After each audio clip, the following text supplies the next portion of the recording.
다른 이야기 해볼까요? 자, 에로스가 큐피드와 같은 말인데, 푸시케라는, 그래서 어느 나라에 왕과 왕비가 있었는데, 3명의 딸이 있었는데, 역시 셋째 딸이 제일 이쁘다고 그러잖아요. 그래서 셋째 딸이 있었는데, 이게 딸 이름이 푸시케입니다. 가장 아름다웠어요. 그래서 많은 사람들이 이 막내 딸을 좋아해서 경배를 할 정도였어요. 그러니까 이제 사랑의 신인 아프로디테 입장에서 보기에는 사람들이 자기를 경배를 해야 되는데, 한낱 여인을 사람들이 경배하는 것과 또 화가 났습니다. 저주를 했는데 어떤 식으로 저주를 했냐면, 푸시케가 가장 추한 것과 사랑을 하게 만들라. 그러니까 아름누리 아름다워도 자기가 구하는, 마음에 들어하는 남자하고 관계를 맺지 못하게끔 그렇게 저주를 내는 거예요. 그래서 아름다운 여인 푸시케이고, 그 푸시케를 사람들이 경배하는 그런 모습을 아프로디테가 보고 화가 났죠. 그래서 아들인 에로스를 시켜서 얘를 좀 혼내줘라 라고 이제 하는 그런 그림입니다.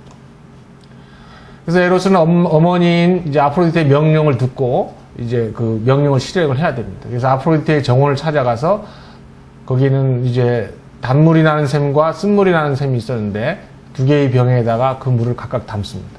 그래서 푸시케를 찾아갔죠. 그래서 쓴물을 푸시케 입술에 2방울 뿌리면 아까 이야기한 그 저주가 이루어진 겁니다. 아주 추한 거를 사랑하게 되고, 다른 사람, 자기가 좋아하는 사람으로부터 사랑을 받지 못하는 그런 결과를. 근데 하다 보니까 너무 이 여자가 이쁜 거예요. 에로스가 보기에는. 그래서 깜짝 놀라면서 하는 사이에 자기가 갖고 가던 화살촉에, 금화살에 자기가 에로스 스스로 찔립니다. 그래서 이 푸시케를 에로스가 사랑을 하게 돼요. 그래서 추한 걸 사랑하게끔 하는, 얼굴은 사람이고 하체는 염소인 사티로스를 사랑하는 그런 운명에 빠뜨리게 만들려고 했던 거죠.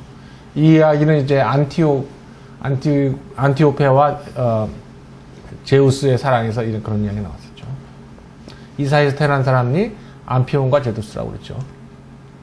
그래서 에로스가 푸시케를 찾아갔다가 화살에 스스로 찔립니다. 그래서 찔린 직후에 본 첫 번째 사람을 사랑을 하게 되는 운명 아니겠어요?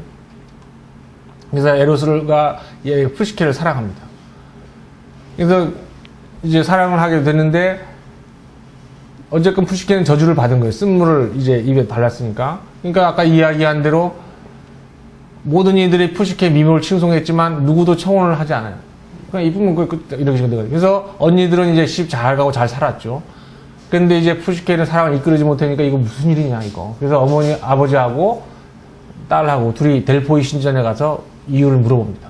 그래서 델포이 신전에 가서 아버지하고 딸 푸시케하고 가서 물어봤더니, 어차피 너는 인간하고 사랑할 운명이 아니다. 그래서 멀리 산 절벽에 가면 거기에 너의 신랑이 있을 거니까 거기 가라 하니까 뭐 울고불고 난리가 났지만 할 수 없습니다. 신의 명령을 받아들여서. 그래서 신타의 결과는 이런 결과가 나와줍니다. 그래서 할 수 없이 이제 따랐고, 산꼭대기의 서풍의 신 제피로스의 도움을 받아서, 이제 서풍의 신 제피로스의 도움을 받아서 푸시케가 그 절벽에 있는 산꼭대기로 갑니다. 근데 막상 거기 갔더니 어마어마한 궁전이 있는 거예요. 이거 누가 만들어 놓은 궁전이면 그 에로스가 이 푸시케를 사랑을 했기 때문에 이 푸시케를 위해서 어마어마한 궁전을 좋아가지고 아주 희색이 만면하잖아요. 근데 낮에는 만날 수가 없어요. 그래서 밤마다 나타나서 자기 모습을 보이지 않은 채 사랑을 나눕니다. 그러니까 매일 그러니까 자기 좋기는 좋은데 도대체 남편 얼굴을 못 본다 이거죠. 그래서 남편에게 이제 불평을 합니다. 낮에 너무 심심하다. 그래서 소원을 들어달라 해서 뭐냐면 언니들 한번 좀 보게 해달라. 그렇게 이야기를 해서 언니들을 데려옵니다. 그 전에 보면 이제 굉장히 행복한 모습을 이제 지내는 거예요. 그래서 새벽만 되면 이제 에로스가 빠져나가서 푸시케는 에로스를 보지 못합니다. 그래서 이제 너무 지겹다. 지금 얼굴을 보고 있지만 실은 이제 보지 않고 푸시케가 에로스에게 언니들 좀 보게 해달라고 이제 이야기를 합니다. 그러니까 언니들이 왔어요. 그러니까 언니들 와보니까 샘 나겠어요? 안 나겠어요? 어마어마한 궁전에다 시주ong들이 너무 잘해주려니까 그러니까 이제 염장을 지릅니다. 너 신랑 얼굴 본 적이 있냐? 하니까 본 적이 없다. 그러니까 보여달라고 그래야지 그거 나중에 키워서 잡아먹으려고 그런지도 모르니까 어떻게 좀 해봐라. 그러니까 생각해보니까 한 번도 본 적이 없잖아요. 그래서 거기에 또 이제 넘어갑니다. 그래서 밤이 되니까 또 이제 촛불을 켜고 등장을 켜고 에로스의 얼굴을 쳐다보죠.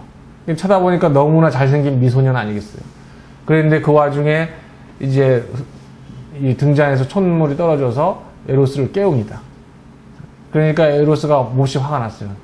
날 보지 말았어야 되는데 보는 바람에.